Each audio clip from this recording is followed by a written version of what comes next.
Well, hey folks, Jack here with a little video product review for one of my items of the day. The write up is available, going into great detail about all the different options and things like that at tspaz.com, which is just a subpage on the Survival Podcast where I run my items of the day daily. I don't do a lot of these videos, but sometimes something comes up that I think, this could really be helped out by a video. So, what I have for you today is a product made by Outdoor Edge, and it is known as the Razor Bone Knife.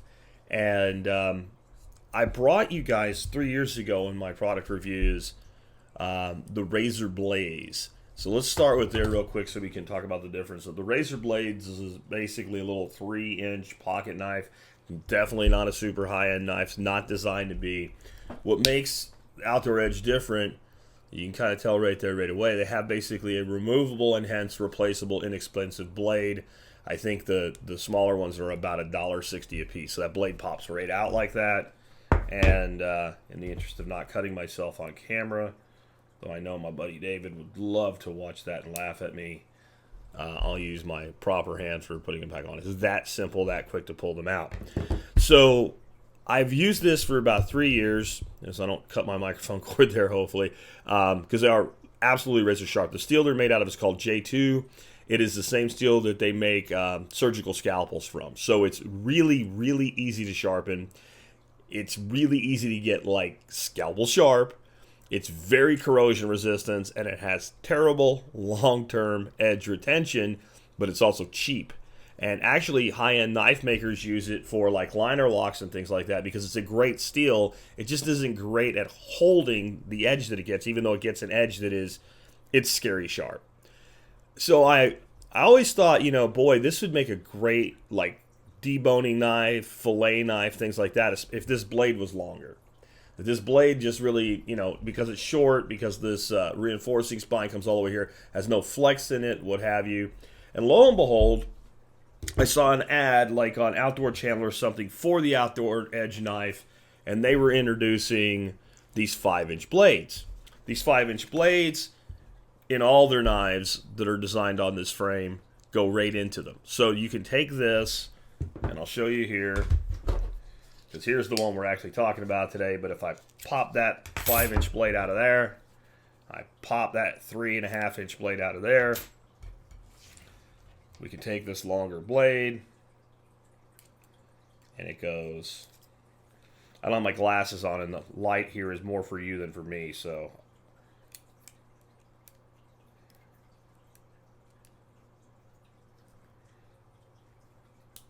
All right. I just really don't want to. Anyway, the 5-inch blade goes right on the smaller knife. It works great. It works great.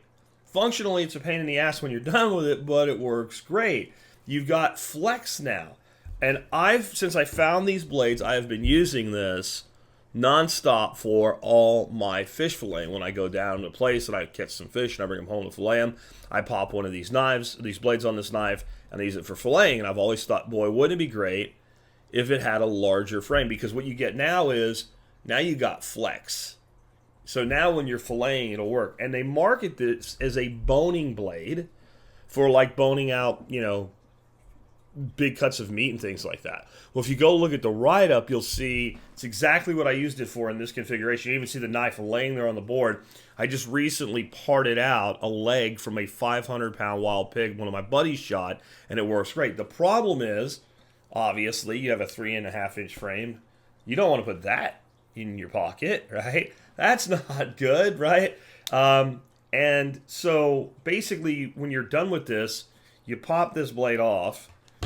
And now, since you're swapping blades in and out instead of just replacing them when they need to go away, they give you this little box. And it works. It's okay. It's kind of a pain in the butt, in my opinion.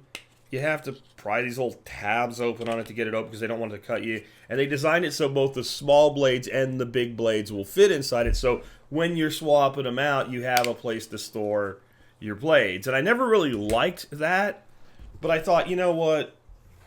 It works, and it gets this longer blade on my knife. So I was getting ready to go to Florida. And whenever I get ready to go to Florida, I'm getting ready to go fishing at the same time.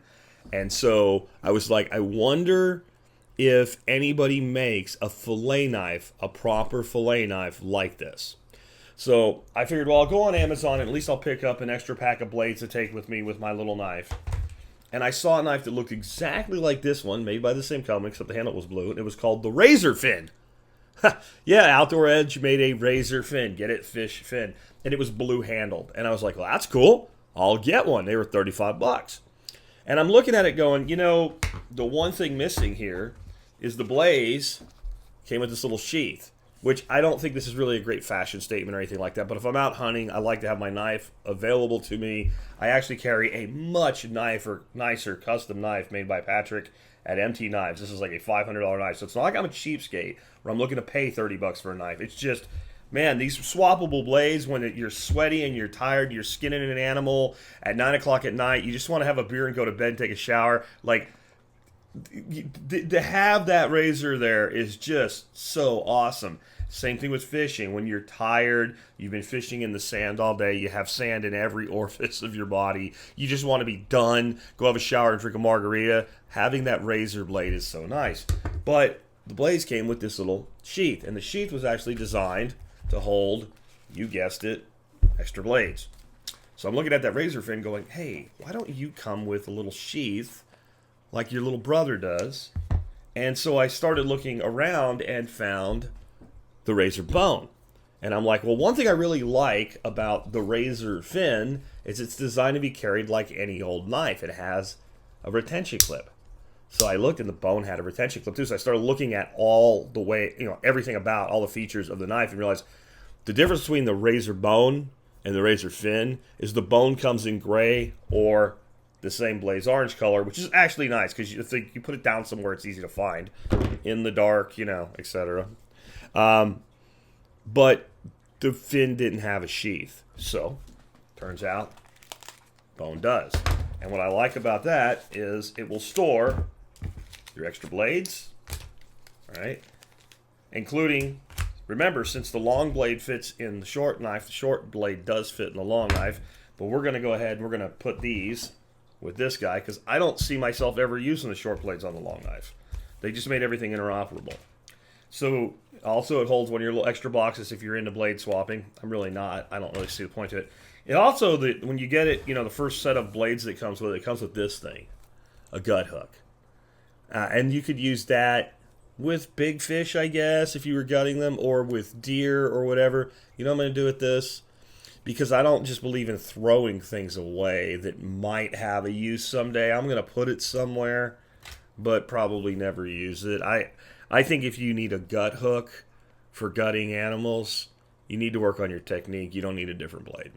However, I will say the one thing that is nice about one of those hooks like that, and maybe I will kind of just put it away with my hunting stuff, is when you're starting skinning and you're coming down that, like if this is the back leg and you've come around here and you've kind of cut the thing out and you're opening up that to get your skin started. I guess it'd be good for that. I've never understood people that can't gut an animal.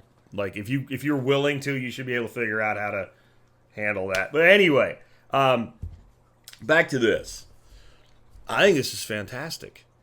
And it is, what I like about it is a substantial knife. It feels good in the hand. Again, this is not high end, but for deboning, and this is the other thing these are good for. When I am processing large cuts of meat, again, I'm not a cheapo when it comes to knives. I have some beautiful cutlery that Patrick made me, and I also have some beautiful knives made by a company called Chun.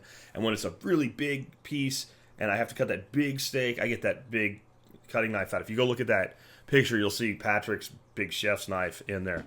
However, a lot of times, like when you're cutting deer backstrap or whatever, that is just the perfect length. And since it's razor sharp all the time, you get beautiful cuts. One little tip on doing beautiful cuts of meat. Before you start working with like a roast you're going to cut into chops or steaks or whatever, throw it in the freezer for about half an hour to an hour. It won't freeze solid, but it'll get very firm and you'll get much nicer cuts of meat with it. Anyway, I really, really like this knife. I do want to point out, Outdoor Edge has come a long way since I first found the razor blades. They now make a knife that looks like this. It is almost identical to this that they market as an EDC. The difference is it's the size of this one. But instead of being kind of big and blocky in the handle, and that's good because it's heavy for, when you're working or whatever. Again, it's not really designed to be an EDC knife. This is mainly a knife designed for the hunter to skin his animals with. Oh, real quick on that.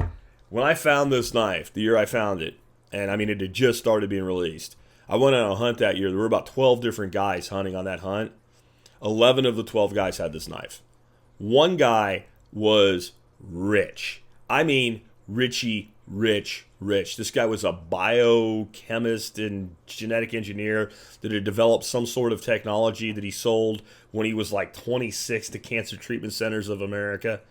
He was a multi-millionaire. He basically spent his entire life hunting all over the world. He had just come back from a place over in like Iran or Afghanistan or someplace like hunting some sheep that's like the most difficult sheep to hunt in the world. Like, that guy had that kind of money. And you know what he was skinning an Aldad with? A $35 knife. You know why? Because it works. Anyway, check out the EDC version. It is basically this guy right here, scaled down to the size of this frame. So it's got the more narrow profile. It's got the retention clip for carrying. And you know what it might replace for me? I'm thinking about ordering one, even though like I have more knives than I need. I've always been big on, I don't like to take really expensive knives and do things like cut tape off boxes with them or cut cardboard up with them or something like that. So I've been a big fan of the Gerber EDC Lite, which is a little folder about the size of a money clip that you put standard razor knife blades into, but it does have some limitations. I don't know, man. I'm thinking this frame and this size, well, we'll see if it comes to T-Spaz. I'll get one. I'll try it out. If it works, I'll review it. And if it's crap, I won't. Because I don't do reviews on stuff I don't like. I'm not one of those guys. I figure, why waste my time and yours? Anyway, on that note, 3 years I've been using this. 3 years. And, man, it's not let me down yet. It might not be expensive, but when you can use something and abuse something the way I do for 3 years, it's built well. Check out Outdoor Edge. I think you'll like everything they make. Again, there's a link in the video notes below. If you're not watching this on the website, that goes to the write-up on the website. You can find the Outdoor Edge store, all of that stuff like that. I'm not paid by them, but I do, I do these reviews as an affiliate, so I do earn a commission if you happen to make purchases through my links. That's, I guess, important to disclose. With that, guys, I'll catch you later.